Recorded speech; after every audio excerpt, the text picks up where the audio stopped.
Hello students, कैसे हो आप सब लोग। तो आज हम पढ़ने जा रहे हैं नेक्स्ट टॉपिक जो है बहुल आवेशों के मध्य बल और अध्यारोपण का सिद्धांत।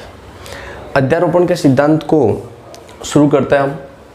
उससे पहले आप सब लोग पिछले वीडियोस के द्वारा एक बार रिवीजन को शुरू कीजिएगा ताकि बाकी जो बेसिक्स है वो आप क्लियर कर सको। तो शुरू कर रहे हैं अध्यारोपण का सिद्धांत। एक बार मैं आपको डेफिनेशन इसका थोड़ा सा समझाने की ट्राई करता हूँ और उसके बाद हम टॉपिक बाय टॉपिक इसका टोटल जो फोर्स है वो मैं आपको कैलकुलेट करके बताऊँगा। सबसे पहले मैं आपको एक डायग्राम यहाँ पे मेंशन कर रहा हूँ, ध्यान से देखिएगा। सॉरी,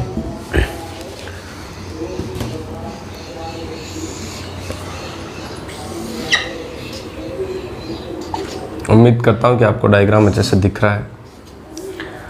देखिएगा, मैं यहाँ पर मैंने एक्स एक्सिस, वाई और जेड एक्सिस लिया है और ये है आपका मूल बिंदु, ओरिजिन पॉइंट।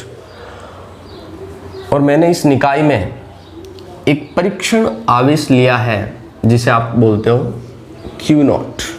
परीक्षण आवेश जो होता है आपका क्यू नॉट, और मूल बिंदु से इस परीक्षण आवेश के मध्य की जो दूरी है वो है आपका R naught. R naught distance पर एक हमने परीक्षण आवेश ले लिया जो है आपका क्यू नॉट। ठीक है, इस डेफिनेशन को समझेंगे हम। पहले डायग्राम को समझो, उसके बाद हम उस डेफिनेशन को समझेंगे तो हमारे लिए बिल्कुल सिंपल हो जाएगा। फिर मैं क्या करता हूँ, यहाँ पे एक अन्य आवेश ले रहा हूँ जो है आपका Q1। Q1 चार्ज लिया मैंने और इस मूल बिंदु से सॉरी, ये लाइन सीधा नहीं आ रहा है तो एक सेकेंड, थोड़ा ना सही से बना देते हैं इसको।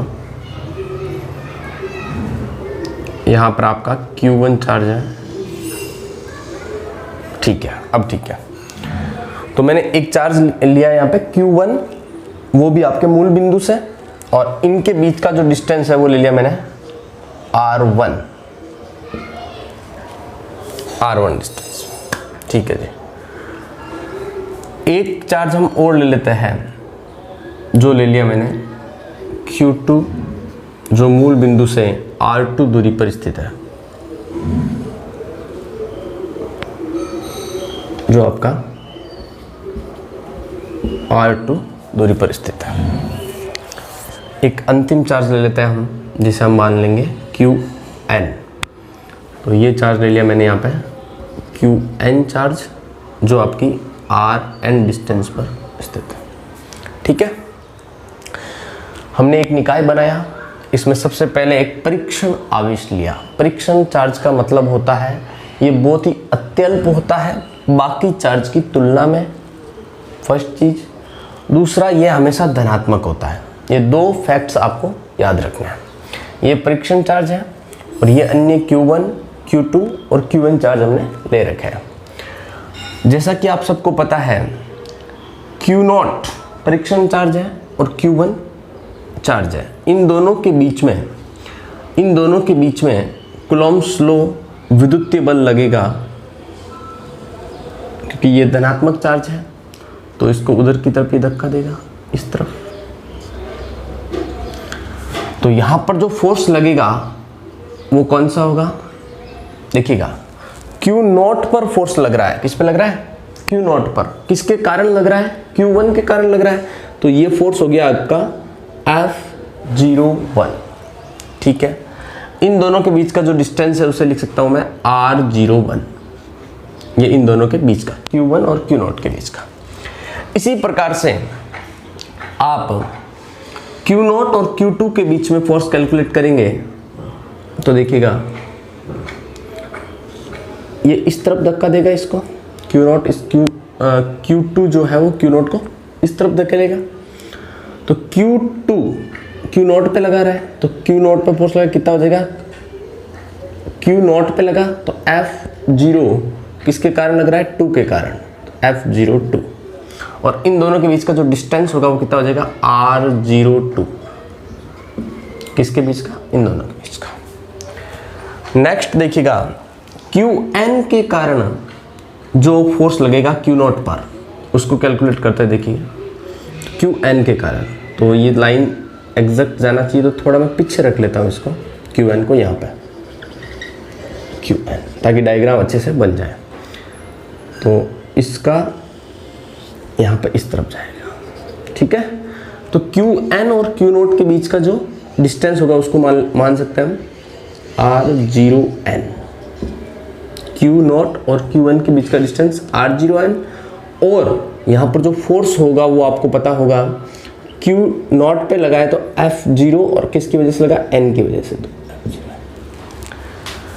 ये हो गया आपका डायग्राम का काम।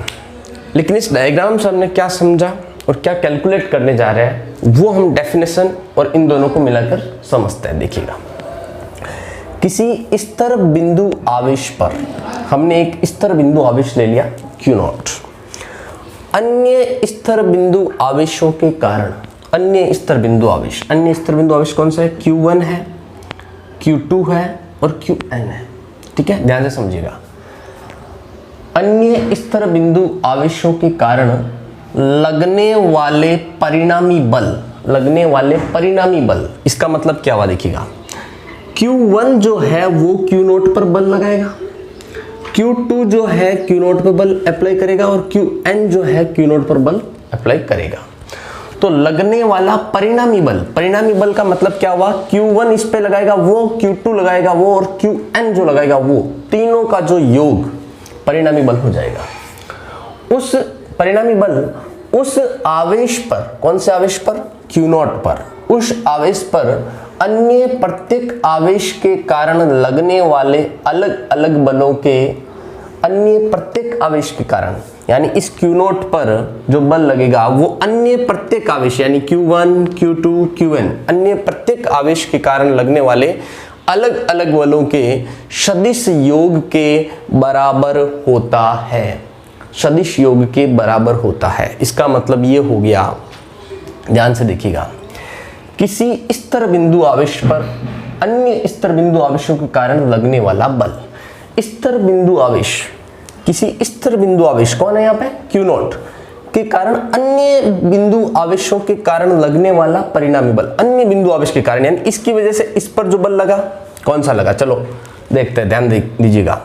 Q1 के कारण Q0 पर जो बल लगा उसे हमने कहा F0 बल, यही बोला F0 बल। फिर देखिएगा, Q2 के कारण Q0 पर जो बल लगा उसे हमने बोला F02, मैंने लिख दिया F02, ठीक है। फिर देखिएगा, Qn के कारण जो फोर्स लगा, Qn के कारण Q0 पर, उसे हमने कहा F0n, ठीक है। तो n है तो हम कह सकते हैं कि ये सीरीज चलेगी इस प्रकार से F0n तक, ठीक है। इसका परिणामी क्या हो जाएगा, इसका परिणामी बोल सकता हूं मैं F0, बस। ये लाइन इस पूरी डेफिनेशन को समझा रही है। कैसे, कि किसी स्तर बिंदु आवेश पर अन्य स्तर बिंदु आवेशों के कारण लगने वाला परिणामी बल, परिणामी बल क्या होगा, उस आवेश पर अन्य प्रत्येक आवेश के कारण लगने वाले अलग अलग बलों का क्या होगा, अलग अलग बलों के सदिश योग के बराबर होगा, यानी वेक्टर के सदिश फॉर्म के बराबर होगा, ठीक है। तो ये फॉर्मेट हमारे सामने आ जाएगा, F0 equals to F01 plus F02 plus F0n। ये चीज आप सब लोगों के सामने आ जाएगी।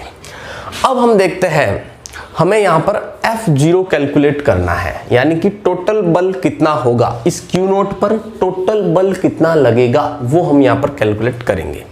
तो सबसे पहले मैं यहाँ पर समझाता हूँ आपको F01 कितना होगा। एक चीज कैलकुलेट करने के बाद बाकी आप आराम से कैलकुलेट कर पाएंगे।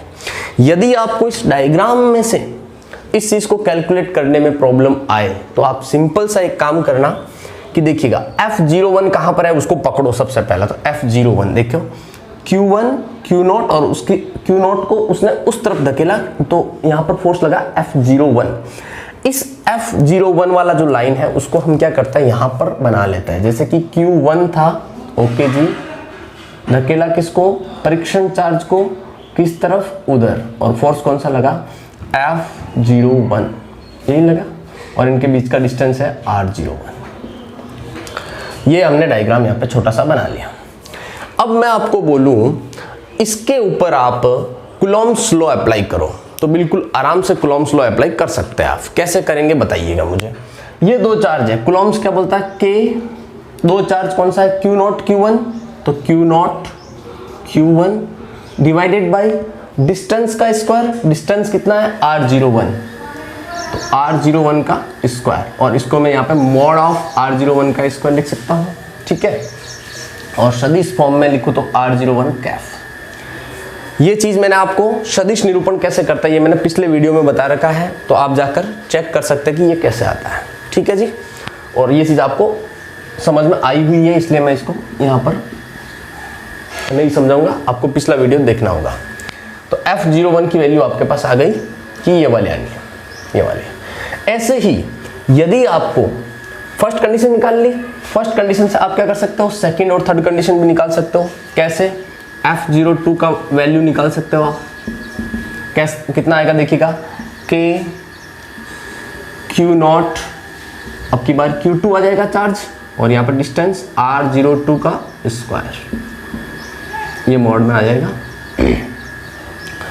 तो आप मॉड में लिख रहे हैं तो यहाँ पर बाहर की तरफ स्क्वायर डाल दीजिए, मॉड ऑफ स्क्वायर, ठीक है, R02 का स्क्वायर।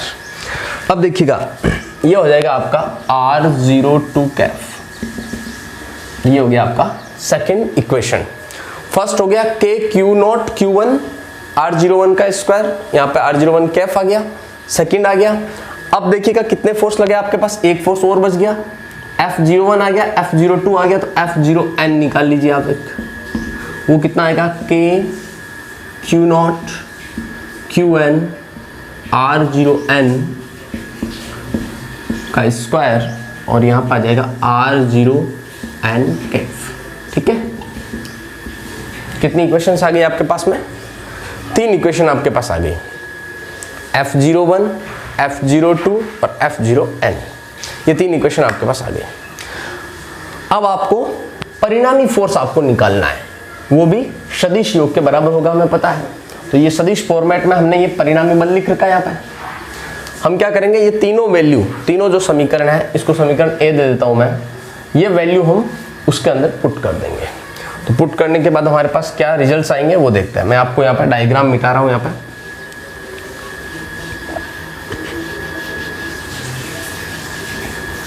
बिल्कुल सिंपल है, ध्यान से देखिएगा। यह है अध्यारोपण का सिद्धांत, ठीक है। तो देखिए हमारे पास इक्वेशन है F0 F01 सदिश, F02 सदिश, F03 सदिश लिख सकते हो आप, और F0n सदिश। ये कितना हो जाएगा देखिएगा, ये कितना हो जाएगा, ये हो जाएगा आपका, ये वाली वैल्यू रखो यहाँ पे, K Q0 Q1 upon R01 का स्क्वायर और R01 कैफ, ठीक है, क्योंकि सदिश फॉर्मेट में है तो यहाँ पर कैफ भी आएगा आपका। सेकंड देखिएगा K Q0 Q2 upon R02 का स्क्वायर, और यहाँ पर आ जाएगा R02 कैफ। आप इसके बाद में यहाँ पर K Q0 Qn और R0n का स्क्वायर और R0n कैफ, ये इक्वेशन आपके बन जाएगी। अब इसको आप ऐसे भी चेंज कर सकते हो कि इसमें जो कॉमन फैक्टर है उसको बाहर ले लो। कॉमन फैक्टर कौन सी चीज़ है, देखो K Q0 ये कॉमन है, K Q0 फॉर्म है वो कॉमन है, इसके अंदर क्या बच जाएगा, Q1 अपॉन R01 कैफ का स्क्वायर, R01 कैफ मोड में आ जाएगा, प्लस Q2 अपॉन R02 और इसका अंदर क्या आ जाएगा R02 कैफ। फिर आप इसको लिख सकते हो Qn अपॉन R0n का स्क्वायर और R0n कैफ। ये फॉर्मेट आपके पास बन जाएगा। के क्यू नॉट हमने ले लिया बाहर, के क्यू नॉट बाहर लेने के बाद में ये पूरा फॉर्म आपके पास अंदर फिल हो गया। अब आप इस फॉर्म को एक तरीके से और भी लिख सकते हैं, वो बताता हूँ मैं आपको। उसे कहते हैं हम बीजगणितीय योग। बीजगणितीय योग के द्वारा भी आप इसको लिख सकते हो। तो मैं आपको पहले लिख देता हूँ यहाँ पर, फिर आपको उसको बताता हूँ। ये होता है आपका के क्यू नॉट सिग्मा n तक जा रहे हो i बराबर 1, तो क्यू आई अपॉन का स्क्वायर RG कैफ। तो आप इसको सदिशीय निरूपण के रूप में या बीजगणितीय रूप में, सॉरी बीजगणित के रूप में आप इस फॉर्मेट को इसमें चेंज कर सकते हो। ठीक है, ये सीरीज भी आपको लास्ट रिजल्ट के रूप में मिल जाएगी। एफ नोट के क्यू नोट या सिग्मा एन, ये जो क्यू का जो वैल्यू होगा टोटल वैल्यू, उसको हमने क्यू आई में ले लिया, और नीचे वाला जो मोड में है वो R0 आई स्क्वायर के रूप में, और इसको सदिश निरूपण के रूप में ले लिया। तो ये हो गया आपका कंप्लीट अध्यारोपण का सिद्धांत, और लास्ट रिजल्ट आ गया आपके पास में एफ नोट का, जो ये वाला आएगा। तो इसके अगले लेक्चर में हम डिस्कस करने वाले हैं, वो है आपका विद्युत क्षेत्र यानी इलेक्ट्रिक फील्ड और विद्युत क्षेत्र की तीव्रता। ये दो चीज हम डिस्कस करेंगे। तो आज के लिए इनफ है, नेक्स्ट टॉपिक को डिस्कस करते हैं नेक्स्ट लेक्चर में। Thank you. और पिछले वाले जितने भी वीडियो है प्लीज जाकर एक बार चेक कर लीजिएगा, ताकि आपको बेसिक्स पता रहे, और हम कंटिन्यूस इस चैप्टर को खत्म करने की अब कोशिश करेंगे। Thank you.